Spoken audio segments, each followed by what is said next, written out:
একজনকে সাক্ষী বানানো হয়েছে, আরেকজনকে আসামি বানানো হয়েছে। যিনি আসামি হতে চেয়েছেন তাকে আসামি না রেখে সাক্ষী করা হয়েছে। অফার দেওয়া হয়েছে যে যদি আপনি সাক্ষী হন তাহলে আসামি করা হবে না। এখানে দেখবেন সবচাইতে বড় সমস্যাটা হলো যে এই মামলাগুলোতে বিচার করার আগে যাদের স্বীকারোক্তিমূলক জবানবন্দি নেওয়া হয়েছে তারা কেউ কেউ 410 দিন পর্যন্ত টাস্কফোর্স ইন্টেলিজেন্স বা টিএফআই সেলে বন্দী ছিলেন। তাদের স্বীকারোক্তিমূলক জবানবন্দি নেওয়া হয়েছে 12 জনের। এর মধ্যে মুফতি হান্নানের স্বীকারোক্তিমূলক জবানবন্দি নিয়েছে দ্বিতীয়বার। তিনিও টিএফআই সেলে সব কিছু মিলে 410 দিন বন্দী ছিলেন। সুতরাং তার করা স্বীকারোক্তিমূলক জবানবন্দির আইনগত কোনো মূল্য থাকতে পারে না। তার একই সাথে তিনি যখন দ্বিতীয় স্বীকারোক্তিমূলক জবানবন্দি করেছেন তখন মূলত তিনি কন্ডেম সেলে ফাঁসির আসামি হিসেবে বন্দী ছিলেন। সুতরাং তারও আর এই কোনো মূল্য থাকতে পারে না।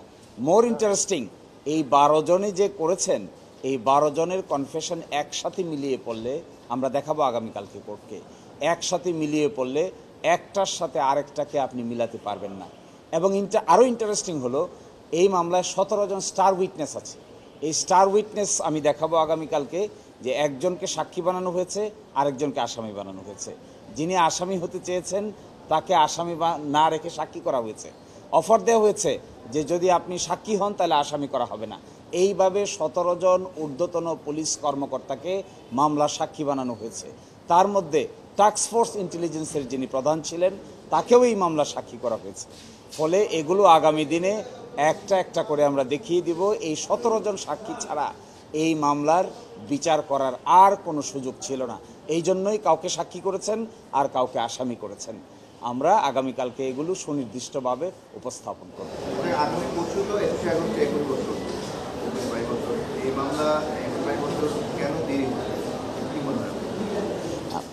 দেখেন, এখানে দেরি হয়েছে।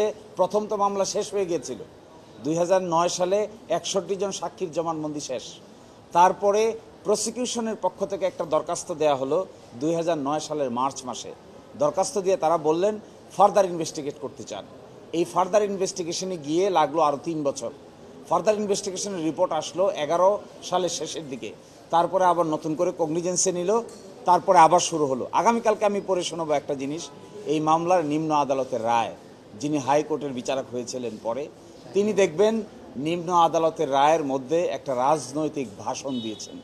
এই রাজনৈতিক ভাষণটাও আমরা আগামীকাল অথবা পরশুদিন আদালতের সামনে তুলে ধরব যে কেন 21শে আগস্টের মামলার রাজনীতিক কী ইম্প্যাক্ট আছে এই কথা বলে তিনি কনক্লুশনে পৌঁছেছেন।